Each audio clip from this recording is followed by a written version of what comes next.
Hello, everybody, and welcome back to another episode of Beyond the Set. I'm not going to make a long intro about, hey, we're back with new episodes, because last time I did that, I only released 2, and then I was gone for a whole month. Also, if you're watching on YouTube, it's kind of dark in here. It's currently 2:30 in the morning, and I'm trying to adjust the lighting in here momentarily, and I'm kind of in the middle of that. And I just remember I had to record this intro and a couple other things. So,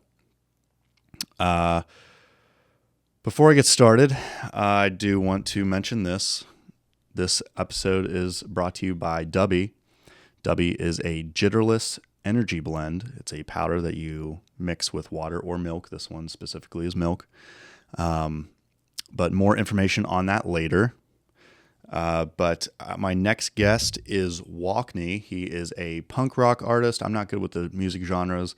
I'm just going to say that, though, and hope that I don't get in trouble for it. Super cool guy. He reached out to me, wanted to be on the podcast, and I am really glad I said yeah, because I'm really glad I got to connect with him. He's super cool. He's coming out with a new single. Actually, it's already out at this point, called Tourniquet. And it is also accompanied by a video, which I will link below. But I'm really excited for you to be introduced to him. So without further ado, ladies and gentlemen, here is Walkney.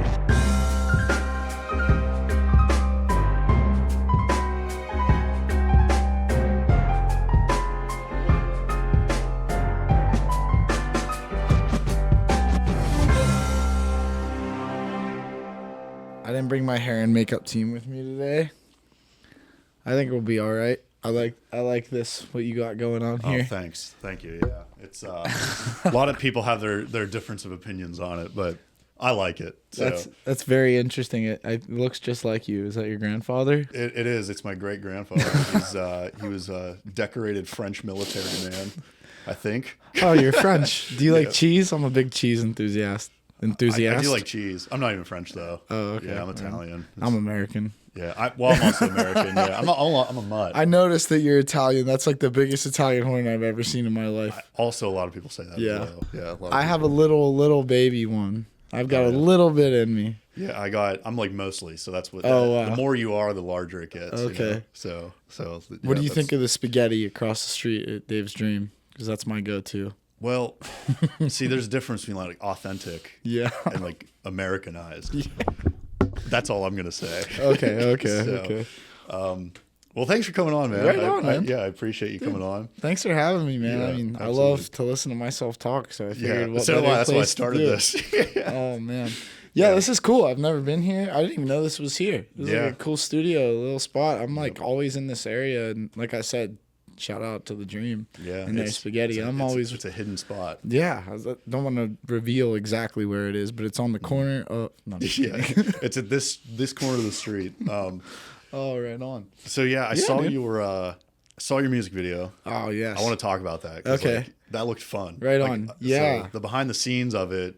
The song's called Tourniquet. Yes. The behind the scenes of it looked awesome. Well, thanks, so man. Yeah, I kind of want to know how that all happened. Yeah, so so my guy that I do videos with, his name's Kenny Lewis. He goes by Clues. He has a production company called Dirty Martini, and Kenny's kind of always busy working for brands and other people. I mean, he's shot for millions of people that I can't even necessarily name all of it right now, but I let him know the song was coming out, and I didn't hear from him for a while, so I was like, all right, I guess we're going to drop this without a video. And then like the week before we decided to shoot, which was the week before the song was coming out, he's like, hey, we're doing this on Tuesday, or on Friday, so let's get this ready. So honestly, it was the most fun music video that I've ever shot. We basically took one day. It was a 2-day shoot. It was supposed to be one. Really? But we basically went to my girlfriend's mom's garage and shot like a garage band type performance scene, where we really just set up in the garage. It was nothing crazy. We didn't dress it up really at all. I think Kenny had some lights and stuff. And then we were kind of trying to figure out what we were going to do, because it's like managing people's schedules is like, it's always the hardest. So it's the hardest thing. Like you have a killer idea, but trying to get everyone to show up together on time. So we're like, oh, what should we do for the B-roll in the garage? And Kenny and I had always talked and said it'd be so cool to do like a That 70s Show kind of like camera in the middle, like swing thing of like all the bands. So all the guys in the band. So I brought brought this giant box of props because I'm just like, I have so many dumb knickknacks and like little things. But so we did that, and then the that following Sunday, we went and basically just had like a go skate day with a couple of my friends. It was Sean Wagner, Jake Han, Danny Barnes, and my friend Tyler Padilla. And we kind of started this thing a few weeks ago. It was like Sunday Shreddies, where we just like on Sundays go out and just go skateboarding. Yeah. And so that it was so much fun. I mean, I got a tattoo. My friend Timmy Ickes came into town to give me a tattoo. So in the video, you were actually getting a tattoo. Yeah. So that was okay. That wasn't like staged. Yeah. Someone actually asked me today. They're like, "Did you actually get your ears pierced?" I'm like, "Yeah." That was like, I'm like, I'm not faking it for this video. But yes, it was crazy. I mean, there was a lot of people involved. There was like, all the guys who skated, all the guys in the band, David Apples, Nate Nagel, Jackson Pugh, and then Kenny, who was filming it. His nephew Ryder came to do BTS. Andre Halsey came to do like BTS, and he actually let us do the tattoo because we needed somewhere to do the tattoo. Yeah. And Timmy Ickes is very professional. He's like, we're not doing this in the street. We're not just gonna like throw and go. So he let us set up in like it aids that way. Yeah. That was the number one thing. I don't already have it. Exactly. I'm just kidding. I don't think I'm good by the grace of God. But yeah, so we set up in the old Railroad City Cultural Center, like just right in the front door, and just did the tattoo. And it was the last thing we shot. Really? So it was just like hectic. Like I remember I was so stressed because I played Times Square in New York City Thursday, and then we were shooting Friday. Oh, shit. And then Saturday I had to go to Pittsburgh for an event. And then Sunday we're so I was just like all stressed. But once the camera starts rolling, dude, I just feel so at home because Kenny and I have been doing videos together now for, I'm 30, so 14 years, 15 years. Yeah. How old is Kenny? Kenny, he's ageless. He's like Gandalf. I think he's like 33, 34, maybe. Yeah. It's funny how we met. He did a music video for a friend of mine. And this was like 2011. From my old band, The Big Time. I'm like, we're gonna do a music video. Yeah. So I added him on Facebook, and then later on, I messaged him, like Facebook messengered him, and he messaged me at the exact same time. Wow. So ever since, I mean, we've gone on to have the craziest times. Like he came to LA with me a bunch of times, went on tour with me, and now he's gone on to just do so much crazy stuff. It's so cool to see where he's gone. But yeah, we did a lot of fun stuff for that video. I mean, I put my body on the line, got a tattoo. Is that your only tattoo? Pierced my ears. I have another one. I got a red tail hawk here that I got on tour a few years ago, but I've never been a huge tattoo guy, and then I kind of just feel like they should like benchmarks. I kind of wanted something to like immortalize the video. Remember that's so cool because now you have a story behind that. Yeah, tattoo. It's cool because the lyric of Tourniquet, it's the first verse. It says, "Happens time and time again. You break my heart. I learned to mend while I burn up the candle at both ends." And so I decided I'd get a candle burning at both ends because it's kind of representative of like the way I've lived my life for the last 16 years doing music. And also at the same time, it's like a reminder that sometimes you gotta go as hard as you can, but also like, hey, dude, that candle, there's only so much candle. Exactly, yeah. So getting into my old age, reminding myself to slow down. Yeah, that's some like wise shit. Hey, I don't claim to be wise, but I appreciate that. That's really cool. Yeah, of course. But yeah, man. Yeah, I mean, so you've been on tour before, and I know you've had this van.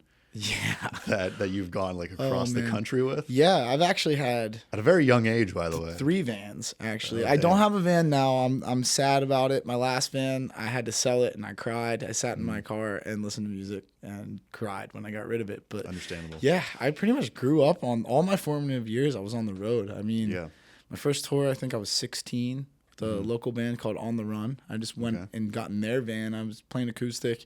I was just like a little goblin. I think they were like, all right, we're bringing this kid. We're responsible for him. And I think I showed up with like a bottle of rum in my suitcase. And they were like, oh, no. How old were you at the time? 16. You're just like under it, bringing, like, already causing. They're like, you need to get rid of that. Oh, here you go. Thanks. Yeah. I believe they actually did take it from me and drink it themselves. But damn, bastards. Yeah, touring was like, I mean, I was going really hard. Like I toured from the time I was 16 all the way up to COVID, pretty much. Yeah. And yeah, man, I missed my van. Our first van was a senior transport bus that we got for like $2,000 off of that band on the run. Actually, I think we had it for like 8 months and then it didn't pass inspection, so we scrapped it. It was like rusty or something. Yeah, we just drive it to Curve games and like pick up our friends and like hang out in it. But then we had like a '92 Ford conversion van with like a high top and like an NES in it, and we took that all over the country on like 2 or 3 different like full US runs. Wow. And the final straw with it was we were on our way to a show in Baltimore, and I remember sitting in the back and like the van starts to sway, and then I hear I'm like, oh, we got a flat tire, dude, we're gonna be late for the show. We all get out of the van on the side of the road and the rear left wheel is gone.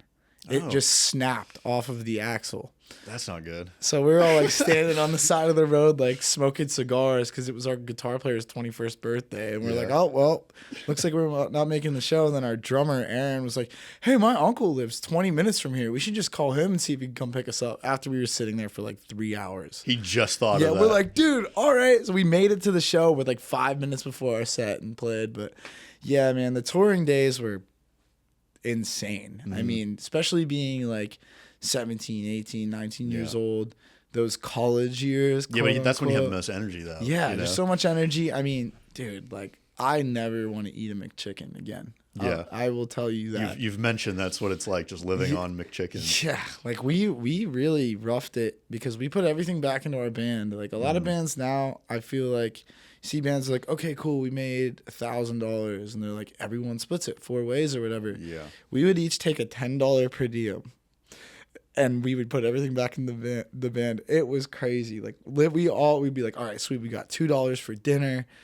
$2 for this. That's smart, though. $2 for whatever else. And everyone was like pulling their money together, playing CeeLo and like just betting their singles that they have left. But we were super lucky though. Like people would always feed us, or we get like catering at the venue, or like people would send us with like hella snacks. And like there was a Chipotle thing for a while actually where they would give bands free food. So really?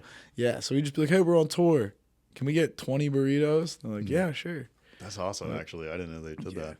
Yeah, for sure. It was wild. What goes into making like a tour happen? Making a tour happen? Yeah. Well, at that time, we had a booking agent, so I didn't really understand. I was like, oh, okay, we just say we want to play these shows, and then we show up and we play the shows. But since COVID, I've been completely independent.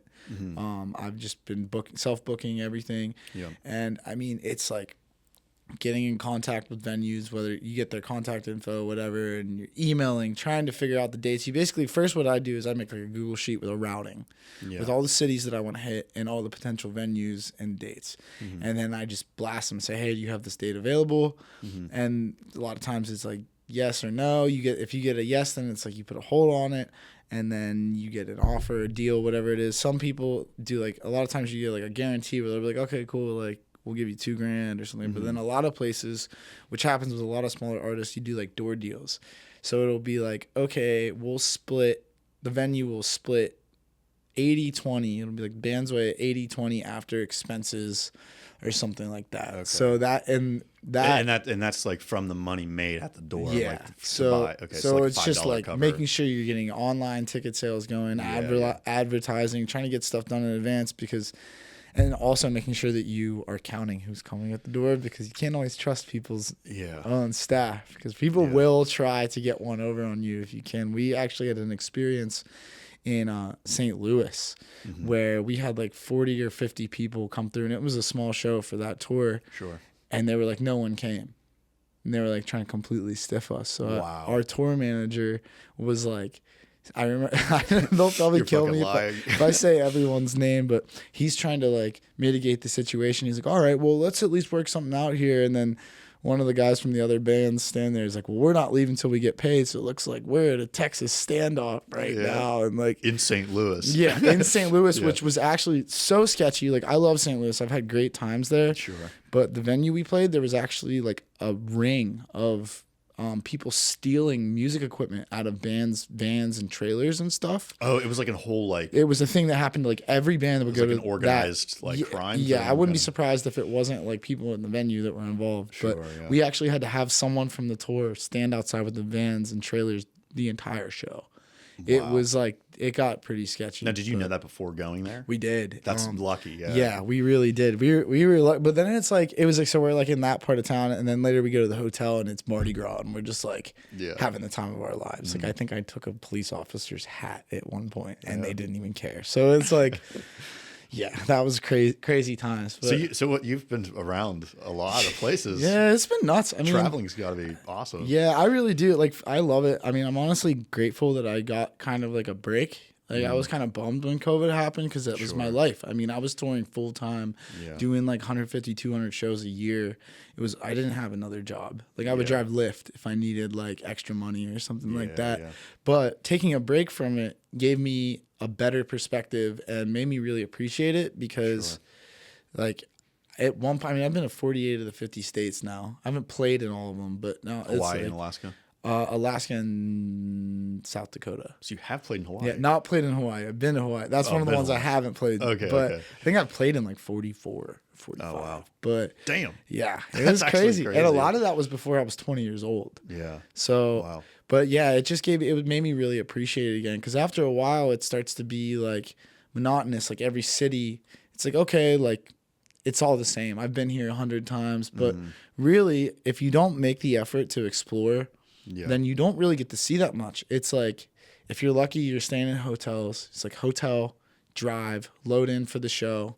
And then if you have time between load in and sound check and then doors, then you can go explore. But it's like load in, show, drive, stay somewhere. Yeah. But we were like pretty adamant about like trying to find friends and family to stay with, obviously to save money, but also it just made it so much fun. Yeah. Because I would get to see friends and family that moved away or whatever more often than anybody else. But the hard part about that was it's like it's a special occasion for them to have friends in town. Sure. But you're on the road for 30 days. Yeah. So you're like absolutely dogged, but everyone just wants to party like it's Saturday night every night. He's in town. Like, yeah. So I would like stay up all night and hang out with everyone, made sure that everyone knew that I like loved them and appreciated them, go sleep in our van, go fall asleep at like 5 o'clock in the morning in our van, and then wake up at the venue the next day. So I kind of got to live like the tour bus type vibe, because in bus tours it's cool. Like, you just after the show you just go to sleep, your driver drives you and you show up the next day. But there's so much that goes into a tour like that, it's like almost even hard to explain. But it is I honestly feel more comfortable being on tour than I do at home. Really? Yeah. Wow. Like, for a while it was like I would go on tour and I would sleep in like a different spot in my house like every night, because if I would sleep in my bed I would get like the most gnarly nightmares. Really? Yeah. Or like I couldn't sleep. Like, it was just so weird. Like, I'd sleep. My dad, when I'd come home back then, he's like, dude, go sleep upstairs in your room. Like, if I don't sleep on the floor or the couch, I just don't feel comfortable. Because you've been so conditioned. Because it's like, then I'm home. And it's almost like it became almost a form of escapism because there's so little responsibility. Then you come home and it would be like, oh, if I get settled into being home, then I'm going to have to like uproot myself again. Yeah, so I get what you mean. Like, because when you're in that like touring stage, you're just thinking like, okay, that's like work. And like, you know, you have like a ton of drive because like you don't really have another choice, you know, because that's what you're there to do. Yeah. Versus like being at home, you have an opportunity to like relax, and then that could be like addicting. Like, like to just like take a break. Seriously. I mean, I know. Yeah, I get that. Yeah. I've been through like spaces because I would get like super depressed. I mean, obviously it's like, I mean, the dopamine level. You don't feel productive when you're just like at home. And it's like, I didn't really start producing and recording music until like COVID. So I wasn't like the guy that would like come home and like work on like recording music. Like, I always was like an acoustic guitar, just record a voice memo and then go record it with somebody. But yeah, that's something I feel like people don't realize about the music industry, is like how big of a toll it seriously takes on your like mental and sometimes it can take a toll on your physical health if you're a party animal. Yeah. I mean, I've been lucky enough to like stay away from drugs, but the best way I could describe what being on tour is like, and I've never done it, but it's like what I've heard from like what people say heroin is like. It's like, or being on like a super addictive drug. It's like your show, like the show time is like the peak, the highest you can get. So you play that and it's like the ultimate dopamine release and you're just so excited. Then everything after the show is you trying to kind of figure out how to deal with the come down. Yeah, it's like a crash. And then everything leading up to the show is like, ooh, I'm going to get my fix. And so you're dealing with that. And that can be real. If you don't have like a good outlet outside of it, it can destroy people. And I've watched it destroy people. Yeah, it almost got me. Like but I mean, I just tell people if they're ever going to start touring, don't get so caught up in it that you don't call home. Like a lot of people, like we'd get to the venue and everyone would just go on walks and call their family and friends and just be on the phone for hours. And that really, I think, helped a lot to kind of stay grounded because you think you're like God's gift to music when you're out there doing that. But everything can change like that. Yeah, I can imagine. Yeah, I mean, with like the film industry, it's like not that severe because like you go out, you shoot something, it takes a while to like get this whole project done, and like, see, well, I've never been a musician either, so I really don't know how to compare it. But like, you're out there for like an extended period of time shooting a film and whatever, and then once you're done with it, it's like.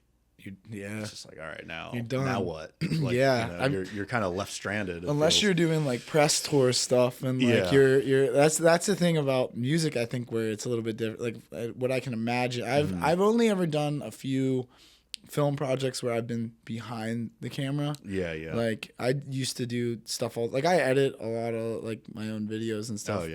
Actually, it's kind of funny. A video that I did like 10 years ago. For a kid from this area named Stevie Moses, who like went to be a pretty big rapper. I did a video for him in Hollidaysburg, and he would never release it because it was like a song about being sober, and he was having a rough time at that time.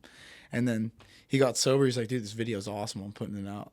But it's like once you do it, you're done. Yeah. With music, it's like, okay, cool. We're going to spend a year working on, or just work on this music, going to record it, and you're doing all this work. And even with a music video, you're doing all this work, and you get it back, and you're like, woohoo, you feel like you're done. But then the video and the songs go out, and that's when the real work begins. Yeah, because now you have to market that. Then you have to market it. And then it's like, and if you're doing what we're doing now, it's like, we're already planning the next video. Yeah. Like we're possibly gonna be shooting it next week. So it's like this video is not even 10 or 2 days old, and we're like, okay, what's the next one? Exactly. Kind of have to, So it's an interesting world, but honestly, I wouldn't trade it for anything else. I've done every other kind of job to like kind of keep the bus running. Sure. And music is, I just feel like it's what I'm made for. I don't know. Like that's your calling. Yeah, absolutely. Yeah, I understand that. Like when I first started, I mean, like I always like to sing and stuff like that, but we first started our first band. Our band was called The Big Time. It's like the lamest name of all time, but people started to like us and we couldn't change it and like all this stuff. But we had a band practice, and my current drummer now, David Applis, it's like, well, current drummer I say, but I kind of play with a lot of different guys. But David's like my oldest musical partner. We've been married for 16 years now. But we were like, let's start a band. And David actually was the only one who really played his instrument. And Dylan, our bass player, and I went and bought a guitar, a bass, and both amps the day of our first band practice. Neither of us knew how to play. Went to the band practice, and we somehow covered First Date by Blink-182, and right then and there I was like, this is all I'm doing. I'm not going to college. Like, we're going to be the biggest band in the world. And I don't know what, like, nothing has ever happened like that in my life since. So, I mean, I feel like that's, like, there's other things I'm interested in, like doing, like, it'd be awesome to act, be awesome to do stand-up and stuff, and I've tried.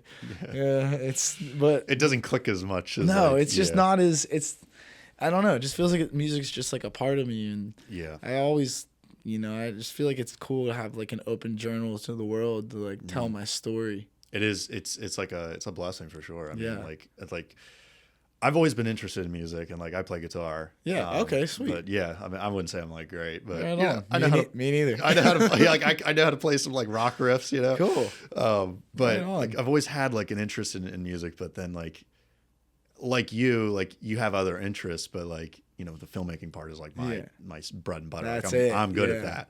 Like I'm all right at guitar, but like I would never like take the leap to be like I want to be in a band. Like because it's just. I know how much I've talked to plenty of musicians because like, you know, my path kind of like locally with other musicians kind of aligns along with them. They're artists. I'm an artist. Yeah, you know, it's exactly. you get it. So like, I see what it takes to do that, and I just don't think I could balance both. Yeah. You know? So some people are like that though. Yeah. It's like some people can, and I would love to think that I could be one of those people, but I haven't been thrown through the gauntlet enough to like be able to truly. I always said I'm like, yeah, when I'm like 40 and I'm like super jaded, I'm just gonna like go be like a, I don't know, like background actor or something like that. But some people make that, but a lot of people get mad because it's like their whole life is like this or that, and it's like people like me who just want to like try it and get people like, oh no, you can't do that, this is you're not hardcore enough. And I'm like, man, it's art. Okay, like I would never tell someone who's like you that like, oh, you can't be in a band because this is my life and my dream. Yeah, like I know what it's like and you couldn't handle it. Like, no, dude, I encourage everyone, like, dude, like start a band.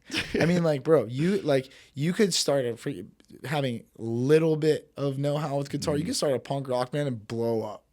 You know, like there's no rules with any art at all. I feel like a lot of people, and I feel like this has kind of helped me push through into like this new era of like forcing myself onto social media and just forcing me to put out music that I've had in the vault forever. It's just like, dude, there's no rules.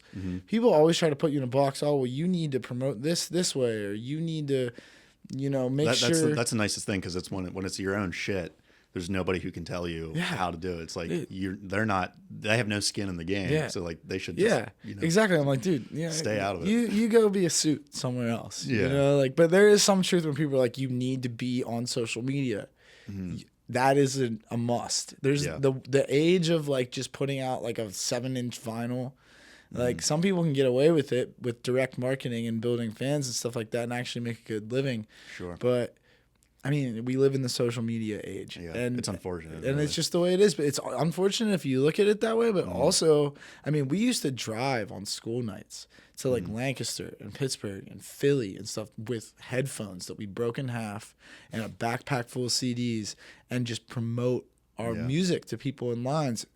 Getting on TikTok is 10 times less effort than that is. You know, I mean, I'm not disregarding the fact that it takes some skill to be able to make some cool edits, but I mean, I can bug people through my phone. I don't have to go and get in the car. And I do think there's something to be said about still doing that kind of stuff.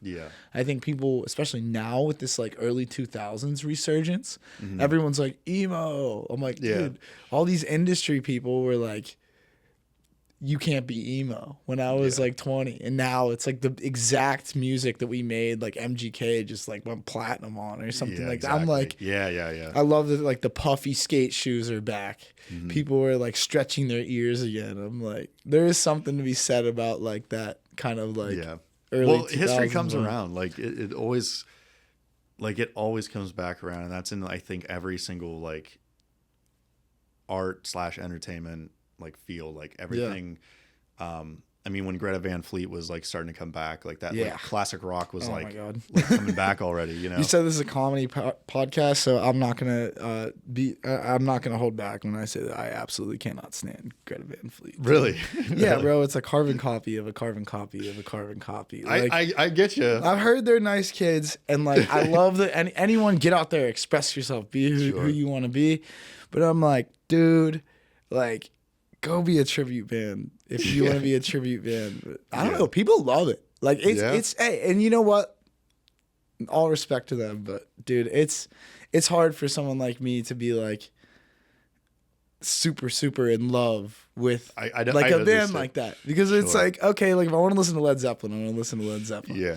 Robert Plant literally said like, oh, I recognize that voice from somewhere. Like, honestly, he's a legend. But I've heard they're like really nice dudes. Like when I lived in Nashville, they'd like hang around places that I would go and all this stuff. And yeah, okay, cool. But like, have you like ever so whenever you were on tour, and were there any bands that like you opened up for that were like huge? Or second part to this question, if you did or didn't, regardless of what that answer is, did you like ever hang out with like any like sort of like huge band, like party wise? I know you said you weren't too much of a partier, but yeah, I used to be an animal, dude. Used to be an absolute animal. I don't even know how, but like people like found out that I like Jack Daniels. So at one point, people were bringing me a bottle of Jack Daniels to the show. Like fans were like, "Oh, hey, we brought a bottle of Jack for Derek." I'm like, I wouldn't drink the whole thing, but I'm like, okay, like I like it, but not that much. It was like Jack Daniels and Sour Patch Kids. Like, what in the world? But yeah, oh, dude. I mean, so a little bit of like the way I would live, like Walkney, since Walkney started, it was like I'd go on tour for like a month, and then I would be in like Chicago for like a month. And then I'd be in LA for a month because I was sponsored by Spirit Airlines at the time, so I could just fly anywhere for free. Oh, damn. And then I'd like go back on tour. So I was pretty much. Side note: I got some beef against Spirit. Oh yeah. There's just, dude, like no leg room in those planes. No leg room, dude. I feel like there's no leg room anywhere. Yeah, but like American isn't bad. Yeah, how tall are you though? Like 6'1". 6'1", 5'10". No, I'm just kidding. I'm like I found out I was 5'9" the other day. I was like, damn. But yeah, no, I mean, hey, Spirit, I gotta give them credit. They always hooked me up. Like I never really like had to worry about the leg room and stuff like that. But then if they're hooking you up, I mean, leg room. I'm flying like Delta and I'm flying United. I'm like, dude, these are all the same, except I just paid like $400 more for some peanuts, dude. I'm like, what is airplanes kind of suck in general. Yeah, they do. They are ass. All of them are kind of bad. There's a couple of funny stories. I mean, like All Time Low was like my favorite band when I was a kid, and that's kind of like what made me want to like Blink-182, All Time Low were like my favorites, and we actually got to open for All Time Low a couple times and like hang out with them at like Alternative Press Music Awards, and a friend of mine actually plays guitar for them now. But man, there's like from that Warped Tour scene, like got to like meet a lot of my favorite bands when I was young. Wow. And like go hang out on tour buses, like that whole thing. I got to go hang out, drink a couple beers on Simple Plan's tour bus one time. That was pretty nuts. That was like little me was going up. But I think, I don't know. There's a couple funny ones. I think probably the biggest person that I met, there's two, but I think the one that makes me look less like a dick was I was actually out on the recording trip to record Tourniquet out in LA, and we went to this jam night in Burbank, and it was this band called the Main Squeeze. They're like this super sick, like funk, like awesome band. They're like a 7-piece band. They're so crazy. And they would throw parties, and they would have jam nights, so like anyone who was a musician could just like jump in. Oh, that's actually sick. So I finally got the nuts to go up and sing. Yeah. And I'm standing outside, and I'm talking to someone, and my manager, Brian, came up to me, and he was like, hey, go in the kitchen. You're never going to believe who's in there. And I'm sitting there thinking like, oh, man, it's probably like an ex-girlfriend, or it's like someone like this kid that I fought last 4th of July you're trying out not here. to run into. Yeah. And I go in there, and there's 3 guys in bulletproof vests. And the 2 guys have like big ARs. Yeah.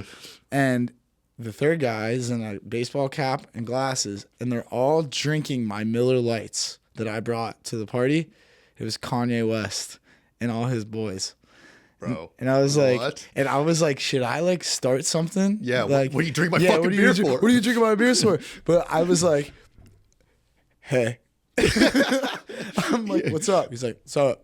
And I was like gonna say something, try to plug my music. Was this pre-Nazi Kanye West? Right after. So I right was after. Yeah. So I was like, so that's why he had the guys with guns. I was and I was like, dude. I'm like, we're not excited, are we? Like that's Kanye. Like it was just kind of like a weird, awkward experience. So this is after like Kim K. This is like, it was like oh boy. I honestly felt like at that time I was like, I feel like this dude's going through a lot. Obviously, if he's out here spewing Nazi BS, like, I was like, I'm just gonna just drink the Miller Lights, man. I'm good. I was like, during that time, I thought he was. I mean, he has to be going through some sort of mental like something, because like he was not like this. No, it just clicked. I used to love him because I thought he was like such a beacon of like I still think mental health. Yeah, I still think he's like one of the best producers to like ever exist. exist. I honestly like I gotta be real. I kind of went with the general public and was like, I'm just not gonna listen to Kanye anymore. Yeah, no, I get it. It used to be like my favorite pre-show, like stuff, but I was just, I don't know. Like he'd always like shock value marketing. You know what I mean? Yeah. But I'm like, dude, that's too far. Well, I don't think he's what's he marketing though? Yeah, That's now, the thing. yeah, He's marketing like this crazy. Yeah. Yeah, I don't know. There's some crazy stuff. That was pretty. There's a lot. I mean, that's wild. Dude, you ran into him. Have you ever been wanting to acquire energy without having to deal with the crash after consuming whatever you consume to get the energy? Well, I have a solution for you, and that is Dubby. Dubby is a jitterless energy blend that you mix with water or milk, and it doesn't give you that crash after consuming it. Now, you may ask, how is that? Well, the big thing about Dubby is it uses coffee fruit extract, which is actually what is preventing you from having that crash after consuming it. And the other good thing too is they have 0 artificial dyes, so you don't have to worry about consuming red 40 or whatever the other dyes are, yellow 5, blue 300, whatever the dyes are. It's a much healthier alternative, and it tastes pretty good too. So if you would like to try out Dubby for yourself or purchase yourself a tub, you can get 10% off with the code Beyond the Set at checkout. I will give you that link in the description below for you to buy your very own tub of Dubby. Sorry for interrupting, but back to the show. Yeah, I met Ice-T once. That was pretty nuts. That was brief. I met Halsey before she was big. Really? That was pretty nuts. Yeah, I don't think she liked me very much. I kind of was like being a jerk, and like she was like sitting there talking about herself in my friend's hotel room, like she was like recording, and she was like just typical like LA fashion, like talking herself up. Sure. And she was like, I was like, well, so like, do you make music? I'm like, should I know you? She's like, yeah, my managers want me to be the next Lord, and I was like, well, why don't you be the first Halsey? She didn't like that. She was like, I think that's like that's a compliment. But I was being condescending. I got to be honest. Oh, okay. Well, then like 3 weeks later, she's like performing Cold Water with Justin Bieber on like the Today Show, and I was like, jeez, wow, I'm a jerk. But yeah, it's crazy. Like that meeting like bigger celebrities like that, or like was pretty cool. Like, but I don't know. It's like I've had a few different run-ins with people, like random ones, but I think the coolest stuff was like getting to play, getting to like write with some of my idols, like sure. Derek from Mayday Parade. Like we opened for Mayday Parade when I was like 15 here in Altoona. Yeah. So how I guess that's my main question I have for you is like, where did this all stem from? Like your music passion, and like how'd you start? Like, well, I don't know. I feel like 5-year-old Walkney. Like, well, okay. So when I'm talking like way back. Okay, actually, I guess if I gotta give it go all the way back, it's like, so Walkney is my middle name and my little sister's middle name, but it's actually my mom's maiden name. Okay. So my mom, she passed in like 2010, but she was a deaf lady, and she started the American Sign Language program at Pitt. And she had a deaf awareness group called Beautiful Hands, and they would do like sign language to like pop songs at different events. Wow. And so my introduction to the stage was I learned how to sign I Want It That Way by the Backstreet Boys in first grade, and I had to perform it. Like my mom was like, if she was alive today, she'd have me in like sequins and like be like a dance mom type deal. That's kind of like how she was. So then I started doing that stuff for like, I did it for the talent show, and then in 5th grade, I had started to hear about Altoona shows, like local shows at this place called Jagged United Methodist Church. There's a group called An Emergency Scene that's actually doing a 20-year show down at US Hotel. They did shows down there, and so I started to get into like that emo alternative world. 2005, I was in 5th grade. Wow. But Panic at the Disco, the only difference between Martyrdom and Suicide is press coverage, was the first single from A Fever You Can't Sweat Out, and it was on Sirius Radio. And so I heard that in my friend's car, and then I started like watching all their AOL sessions on MySpace, and started to get involved in started to look at local shows and stuff like that. But I actually did the ASL to that song for the 5th grade talent show. So that kind of like all the older kids that knew about this stuff, the emo kids, kind of were like, oh, that's a little 5th grader that likes emo music. Like we should tell him about these shows. We should like, and I was a skater like that. So that was like just starting to pull me into that alternative culture. Cause I played hockey and I never really felt like I belonged there. Like I loved to play, but I didn't want to be in the NHL. You Yeah, know, yeah. I just did it because I was a super hyperactive kid and my parents couldn't get me to go to bed. But yeah, so then I started going to shows for an emergency scene thing where they brought all of these bigger bands to Altoona. Like, I mean, dude, to name a few from, it's like a lot of those like Warped Tour scene type bands, like it's like All Time Low used to play here like every month, and like Mayday Parade and We the Kings and the Main, and like we actually opened for Breathe Carolina here, and like all these bands like the Ready Set, like all these bands that like ended up getting pretty popular would come through Altoona. Like it was nuts. Like we opened for Hawthorne Heights here one time. You're talking about like emo bands and stuff like that. There's all kinds of shows happening all the time. So we would go, and my friend Jimmy Mowry was playing a show, and he wasn't my friend at the time. But we went to these shows, and I saw like all these girls my age were there. They were just like absolutely fawning over Jimmy Mowry. So I was like, I better go home and learn how to play guitar. Yeah. So that kind of started the band. But I got super into like, I was in like 6th, 7th grade. I got super into like Edgar Allan Poe's poetry and like obsessed with like serial killers. Hey man, that's like nothing wrong with that. So like hot topic of me. But that's kind of how I started writing lyrics. Yeah. And I was like forced to sing because no one else had the guts to do it. Sure. But that's kind of where it all came from. And then so band started in 2009, and then my mom passed in 2010, and so music was kind of my like kind of helped me from turning to other bad stuff, and it was my coping mechanism. And that's why I say to anyone, please like pick up a guitar unless you're Greta Van Fleet.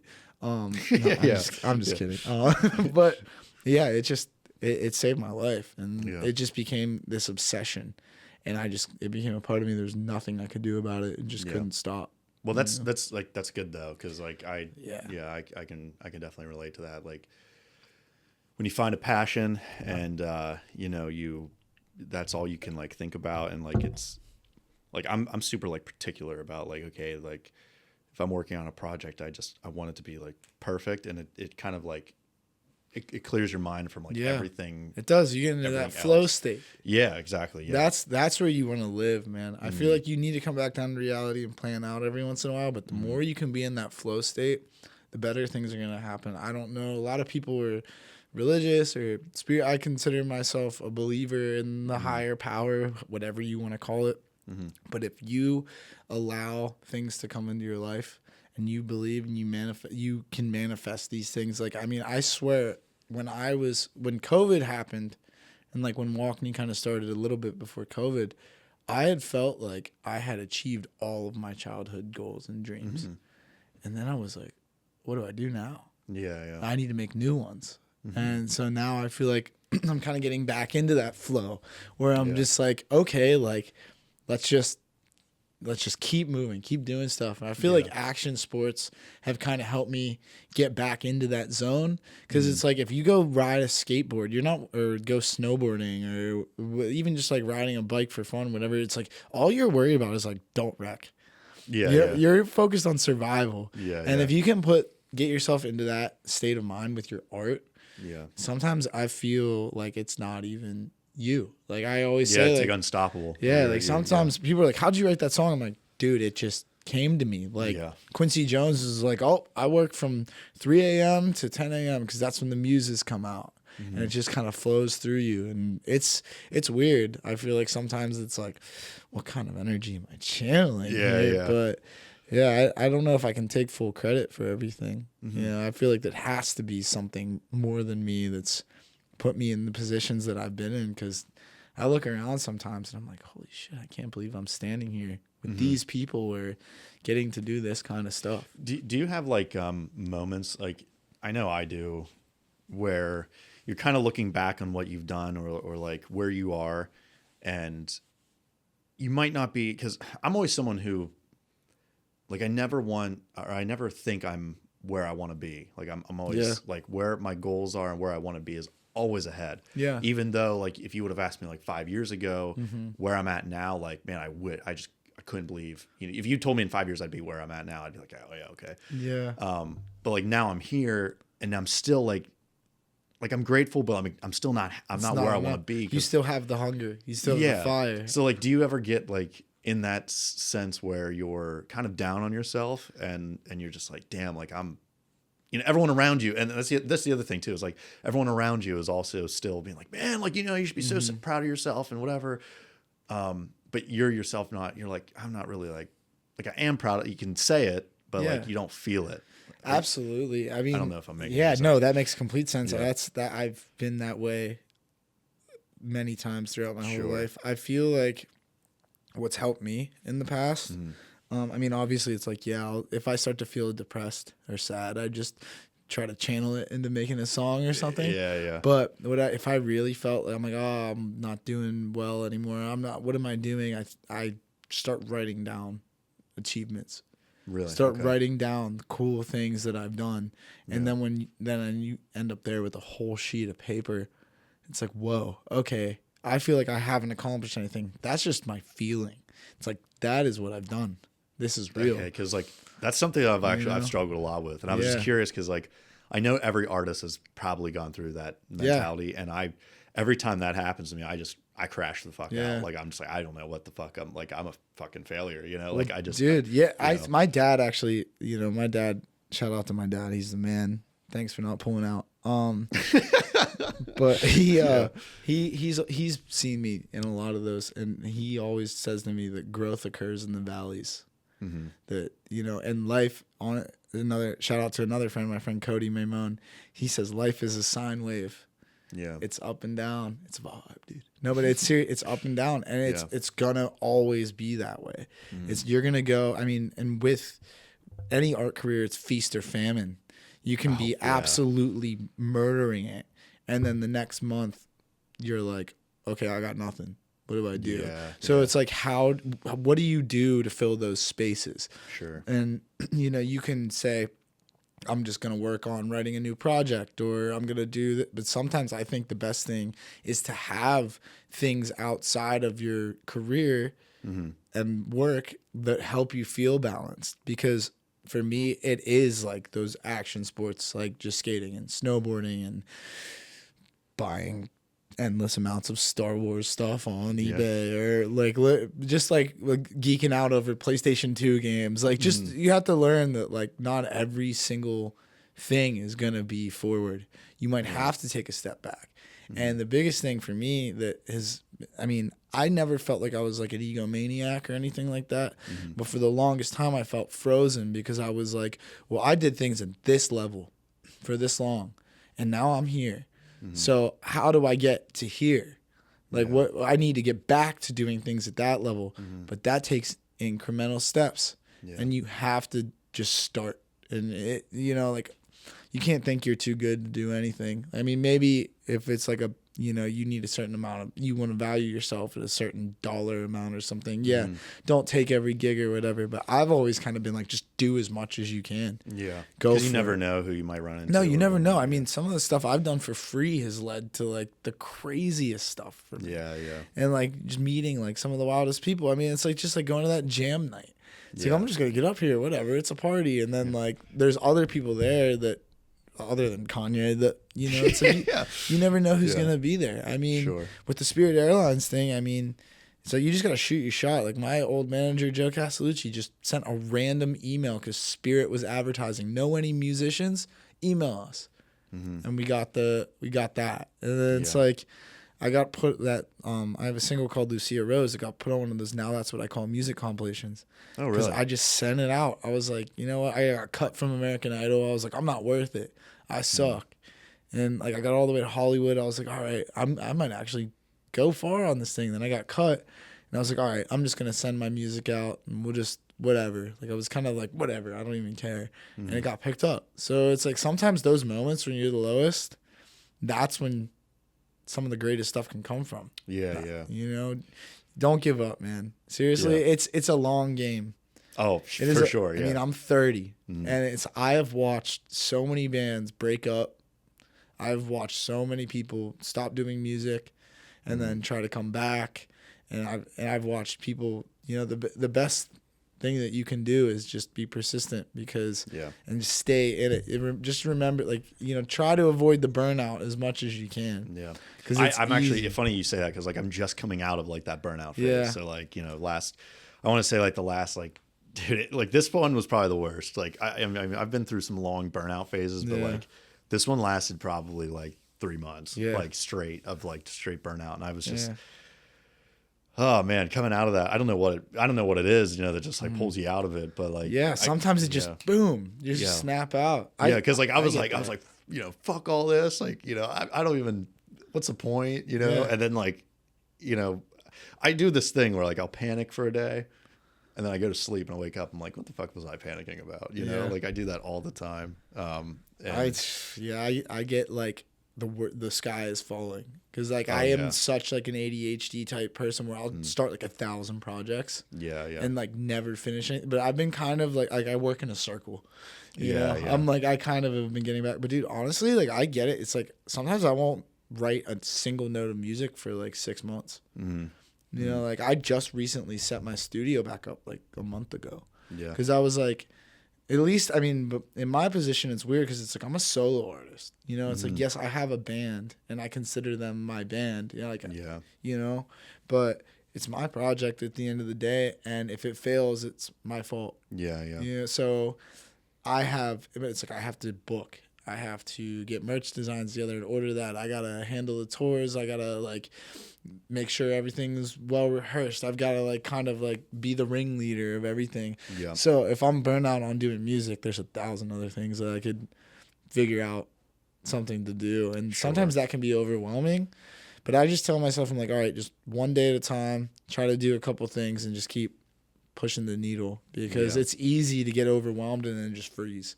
Which I did for a long time. It's like, okay, I have all this stuff to do. I'm just going to go out to the bar, whatever. Yeah, you get to the point where you're like, fuck all this. And you just ignore it. I've been trying to find healthy ways of escapism, healthy things that at least bring me joy and make my quality of life better. And honestly, like going out, party, like maybe it's just because I'm 30. I'm just like, I just don't enjoy it anymore. Like I enjoy people and like, I do enjoy like a good party. You know, but like going out to like bars and stuff like that, I'm like, because a lot of times it's like everyone's so messed up and I'm just like sober.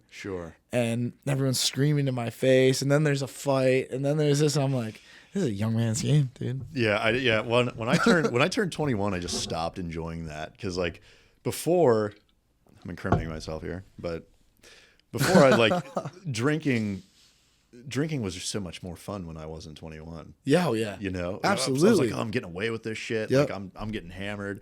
And then I turned 21. I'm like, well, I'm not doing anything that like feels bad anymore. Like, like in a way we're like getting away with something. I'm like, this is boring as hell. Like, and then I just like after turning 21, dude, I just like stopped. I was like, this is dumb. And I'm the same way. Like every once in a while, I'll go out.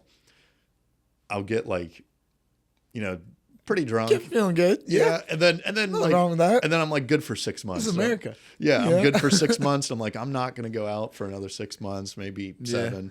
And I'm calling it right there. And then because I don't know, just it's not the same as like I like to facilitate the party more than anything. I love to like throw a good party, but I feel like I don't know. It's just that like what you said. It's like when I was younger, pre-21. It's like it's house parties. Like whose parents are out of town. Exactly. Or like we're on tour. It's like okay, like let's hang out at a hotel or something like that.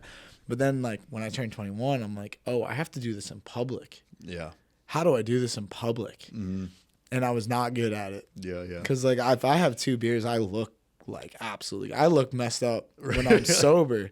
So it's like I swear to God, I'm the only person who's been turned away from a bar sober. Really? They're like, where were you at before this? I'm like, in my car driving from Altoona. They're like, not today, buddy, sorry. Really? Because they just thought you were like hammered or something? Yeah, dude, people. I remember I was like at ice skate when I was like 10, and this girl was like, are you baked? And I was like, what does that mean? I went home and asked my parents, and they're like, oh, did you go upstairs? Because it was like at ice skate or Friday night skates at Galactic Ice, there was like the skating, which I loved because I played hockey. And then there was like the dance room upstairs, and everyone was like, oh my gosh, like someone's going to grind on you if you go up there. We better go upstairs. And I remember all the parents were like, you're not allowed to go up there.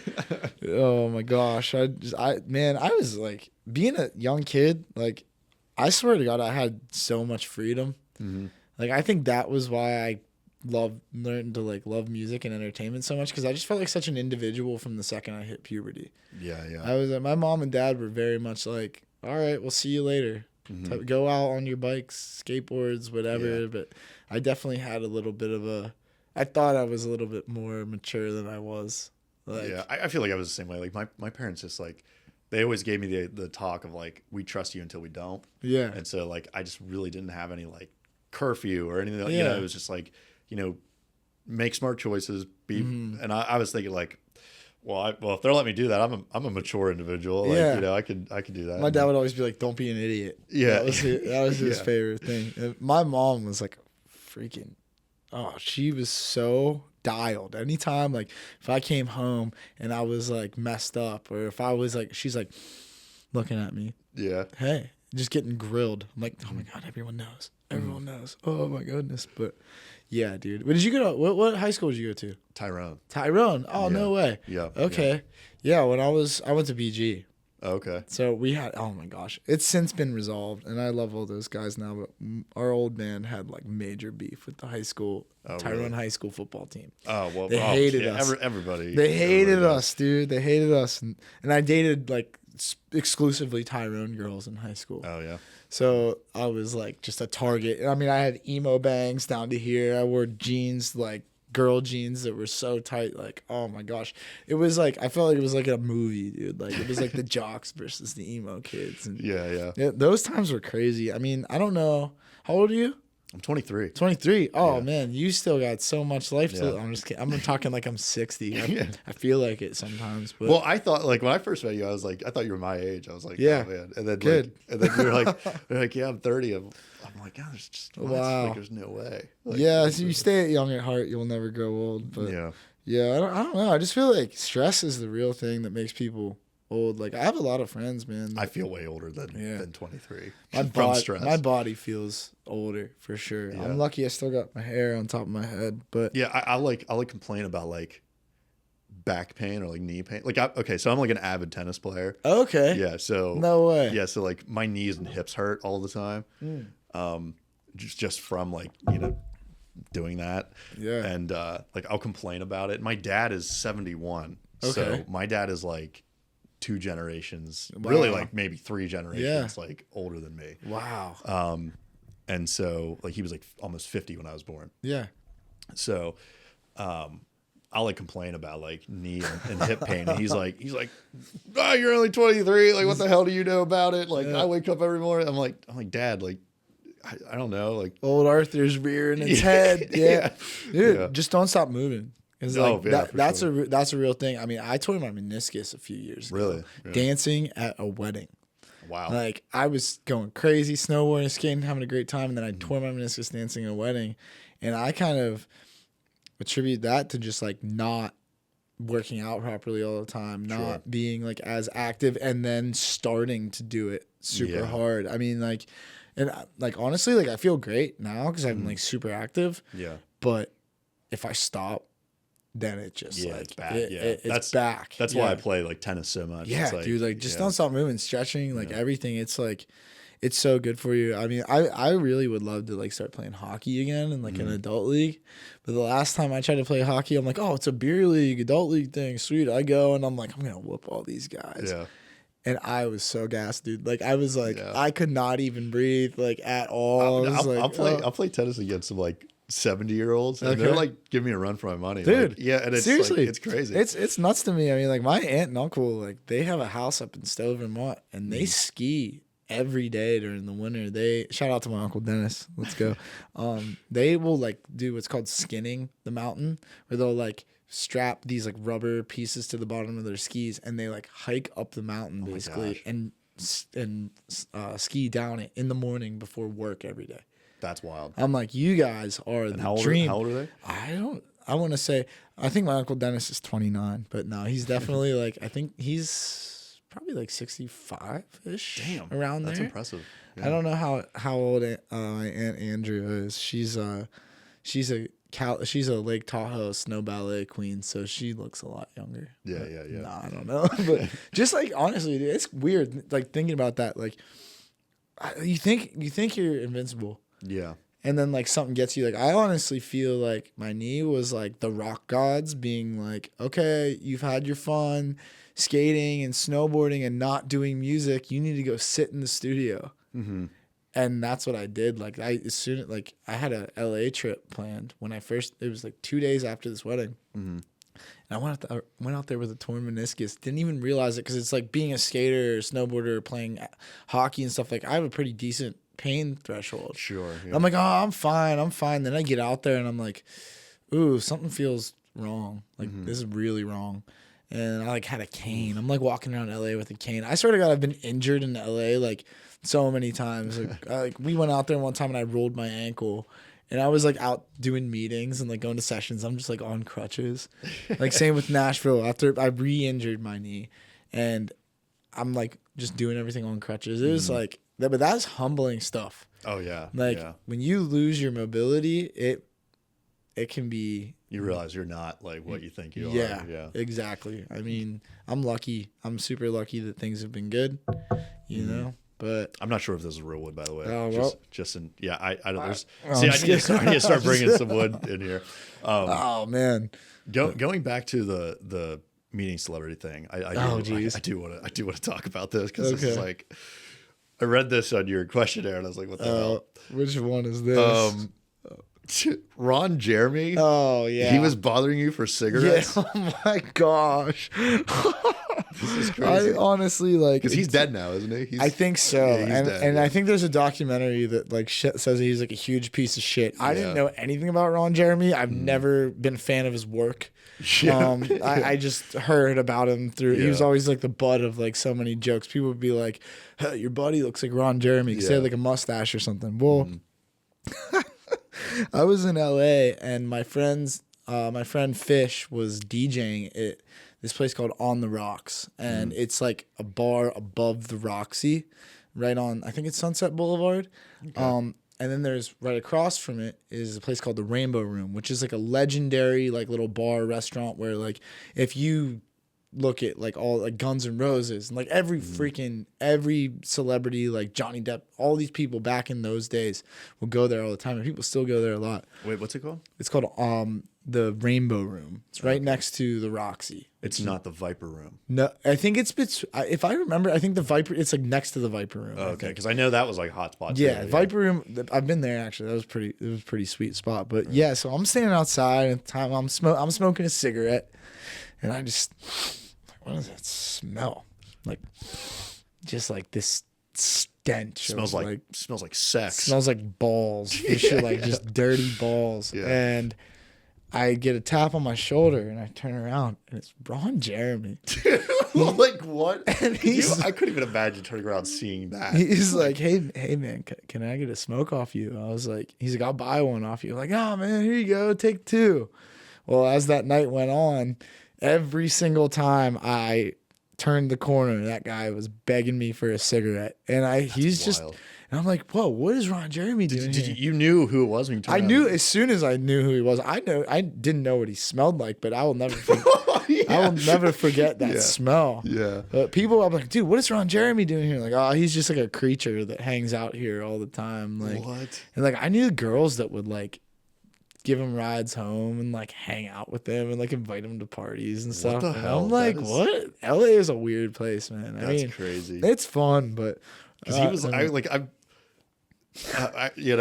huge adult film star. Yeah, just like that's gross. Yeah, dude. It's really not that crazy of a story, but yeah, he pestered me for cigarettes all night long. Like I definitely gave him at least 10 or 12. But you didn't like talk to him at all? Or we were just kind of talking like like you would whenever you meet someone like just on the street having a cigarette. But he was weird, man. Really? Like he was super drunk, like just kind of like, yeah, like and like I told him, he's like, yeah, check out your band, man. Like he never remembered my name. Like he remembered that I was the guy that had a pack of cigarettes. Of course, yeah. But yeah, that was weird. I mean, there's definitely some.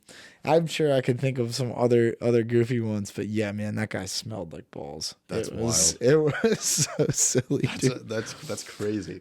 Yeah, LA definitely a lot of fun times. I mean, yeah, I've been to LA a I've been to LA once. Okay. Yeah, and I just didn't like it. Yeah. I'm not. I mean, I'm gonna have to go back out there again. But yeah, dude, I mean, it's fun when you have like a crew of people you know out there. I mean, like Yeah. when I first went out there, I was 18 years old, and myself and my old guitar player and my old merch guy were following a Mayday Parade tour to like sell CDs and promote our upcoming tour. Yeah.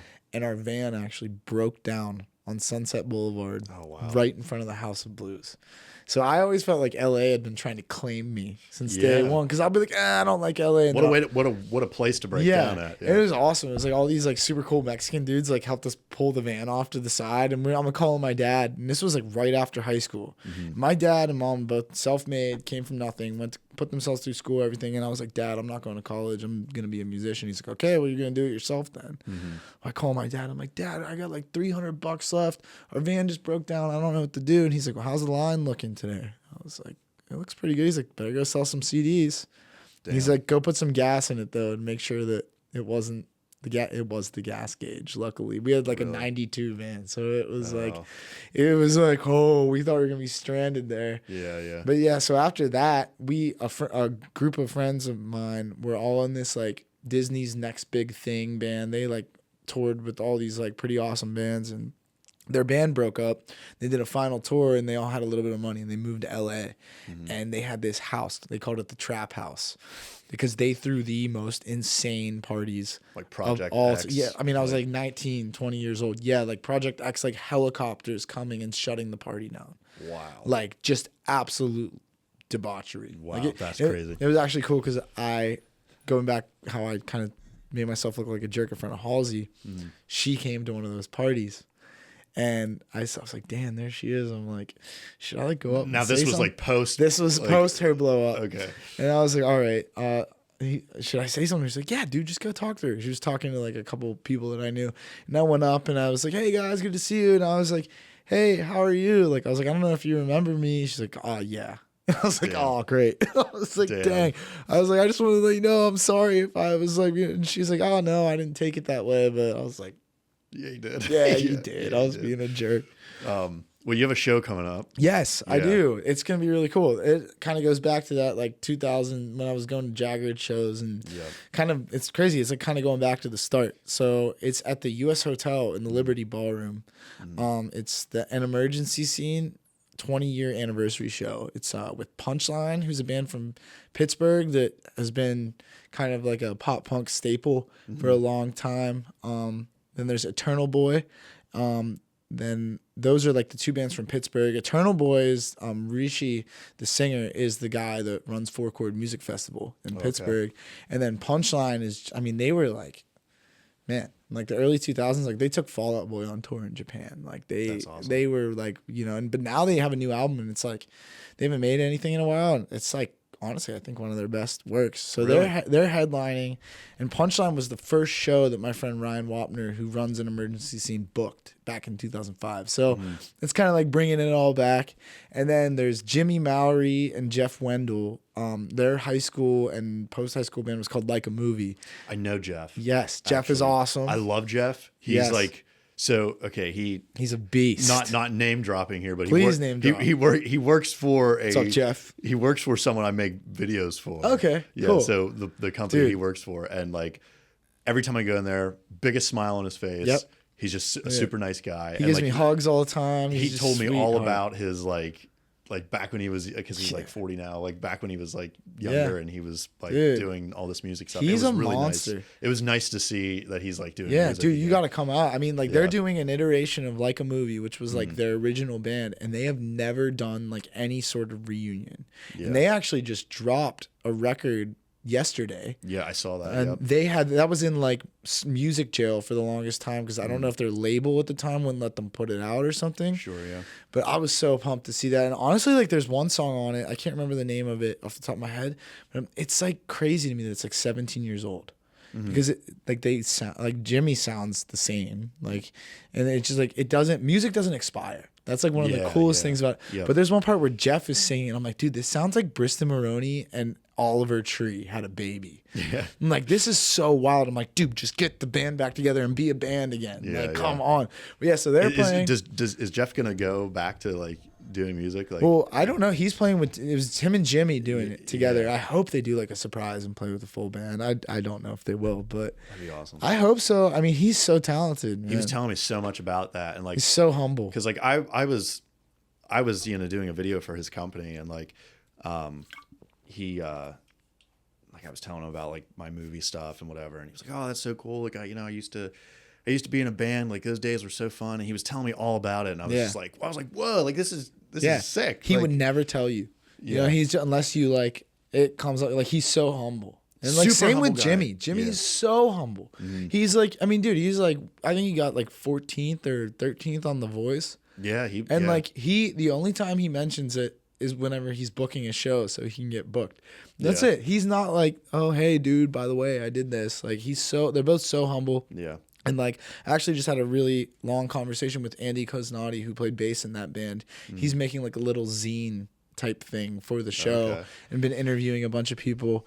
But yeah, they're like, dude, it's so awesome.